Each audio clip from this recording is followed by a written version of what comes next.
안녕하십니까. 책 읽는 사자입니다. 여러분, 이 영상을 찍는 며칠 동안 대통령 암살설에 대해서 많이 퍼지고 있습니다. 지금 특히 여러분들께서 많이 놀라셨을 이 단독 기사가 있습니다. 뉴스원에서 단독 기사가 오늘 나왔는데, 법원에서 오늘 12.6 사건의 김재규 재심 개시를 결정했다. 김재규는 박정희 대통령을 총으로 쏴 죽인 사람이죠. 여기에서 사형 45년 만에 또 유족이 재심 청구를 한 5년 만에 재심을 하기로 결정을 한 건데, 여기에서 이제 우리에게 좀 불길한 단어가 나오는 게 뭐냐면 내란 목적 살인 등 혐의에 대해서 재심을 열게 된다는 겁니다. 그러면 이 방향이 우리가 대략 예측을 할 수가 있겠죠. 예전에는 아주 나쁜 놈으로 판결해서 죽였는데 시대가 바뀌어서 다시 판결을 해보니 이 사람이 박정희 대통령을 총으로 쏴 죽인 것의 정당함을 이제 사법부에서 인정을 할 것 같은 느낌이 드는 거죠. 그래서 오늘 신문에서는 김재규의 최후 진술 녹음 일부가 재생됐다고 했는데, 그 내용은 저는 대통령이 되기 위해 혁명하지 않았다. 12.6 혁명의 목적은 자유민주주의를 회복하는 것이고 국민의 희생을 막는 것이라는 최후 진술 녹음을 오늘 신문에서 틀었다는 거예요. 그러면 지금 이재명을 지지하는 전국에 있는 한 45에서 50% 되는 좌파, 소위 말해서 민주당 지지 세력들은 김재규의 이런 최후 진술 중에 뭡니까? 내가 박정희 대통령을 총으로 쏴 죽인 건 자유민주주의를 위한 것이었다 라고 하는 센텐스가 이 사람들에게는 어떻게 됩니까?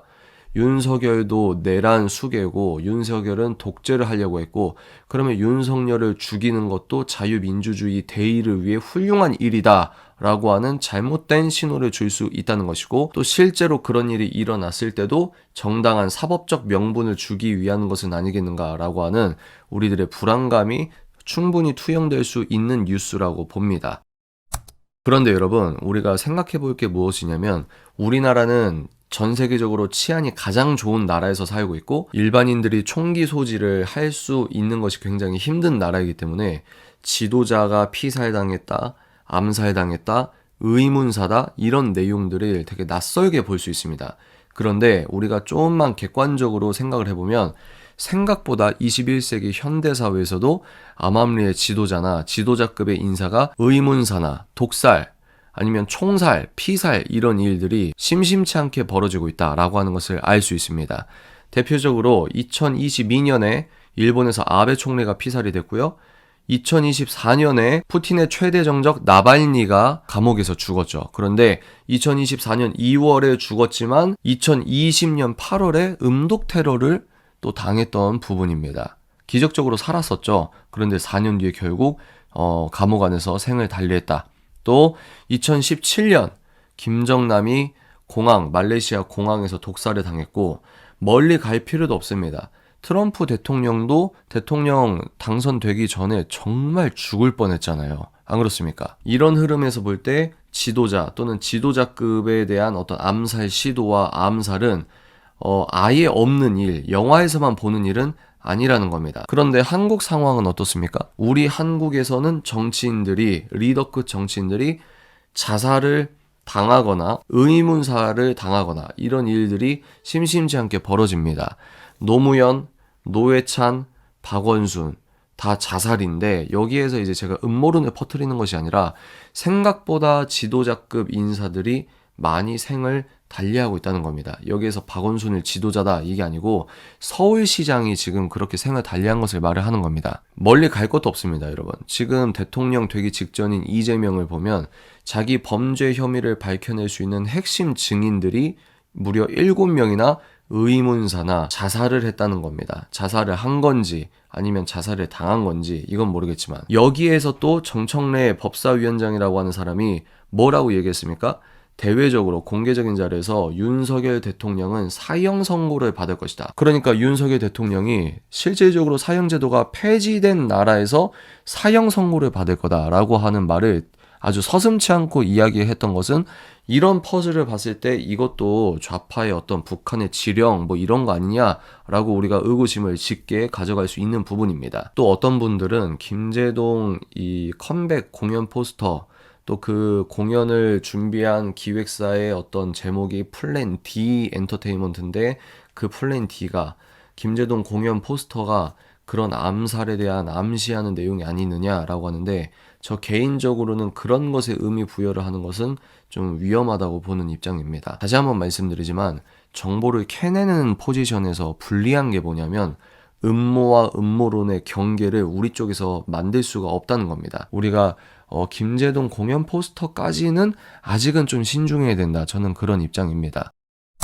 제가 이 영상을 찍는 이유가 무엇이냐면, 여러분들께 대통령이 죽을 수도 있으니까 알려주십시오 라는 스탠스는 아닙니다. 그러면 어떤 스탠스냐? 우리가 여기에서 하나 좀 차갑게 생각을 해봐야 될 건 무엇이냐면, 윤 대통령의 암살설이 있을 수 있다고 봅니다. 그런데 대통령이 암살을 당한다 라고 하는 전제는 헌법재판소에서 탄핵이 기각이 된다는 시나리오에서 연장선상에서 나올 수 있는 얘기 같아요. 그런데 지금 내부에서조차 헌재에서 탄핵이 인용되는 것이 중론이고 기정사실이다 라고 하는 우려 섞인 목소리가 아주 많거든요. 그러면 대통령이 감옥 안에서 죽을 수도 있지 않냐 라고 하실 수도 있습니다만, 이제 우리가 음모를 밝혀내는 포지션에서 겪는 어떤 단점 중에 하나가 뭐냐면 끝이 없다는 거예요. 이렇게 설명을 하면 그러면 이런 거 아니냐, 이렇게 설명하면 이건 이거 아니냐, 이렇게 설명하면 이거 아니냐 라고 하는 것에 우리가 다람쥐 쳇바퀴처럼 빠져버릴 수가 있거든요.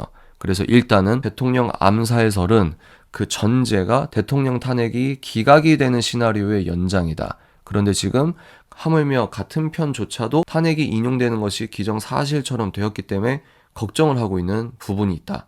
그래서 여기에서 약간 좀 안 맞는 부분이 있고, 그리고 또 하나 우리가 알아봐야 될 것은 무엇이냐면, 물론 북한에서 지령으로 죽이라고 했다고 하면 그렇게 될 수도 있겠지만 역풍이 만만치 않을 거예요. 근데 그런 리스크를 민주당이 감당을 할 수 있을까라고 하는 생각도 듭니다. 윤 대통령께서 생각하기도 싫지만 끔찍한 일을 당하신다고 하면 가만히 있을까요? 87년에 준하는, 아니면 더 큰 이상의 어떤 혁명적 바람이 불지 않겠습니까? 그런데 민주당이 자멸할 수 있는 그런 일들에 본인들이 방아쇠를 당길까 하는 생각도 들긴 합니다. 그러나 동시에 이런 이야기가 널리 퍼졌을 때의 장단점을 생각해보면 장점은 뭘까요? 박근혜 대통령 탄핵 시국 때 이제 추미애나 민주당 쪽에서 박근혜 대통령이 계엄을 준비하고 있다라고 하는 정보가 입수가 됐나 봐요. 그래서 추미애가 그때 당시에 계엄 하면서 먼저 터뜨렸거든요.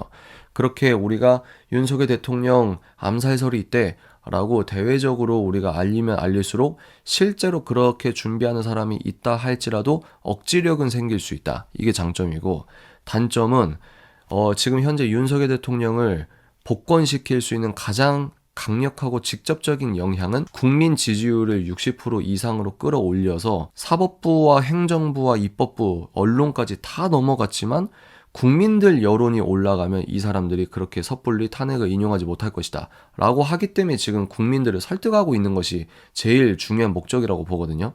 그런데 국민 설득에 가장 중요한 역할을 하는 중도층 설득에 있어서 윤석열 대통령의 암살설이 좋은 영향을 끼칠지 안 좋은 영향을 끼칠지는 잘 모르겠습니다. 또 좋게 생각을 해보면 지금 윤석열 대통령 지지율이 50%까지 나왔는데 일정량 박스권에 갇혀있는 느낌이 들거든요.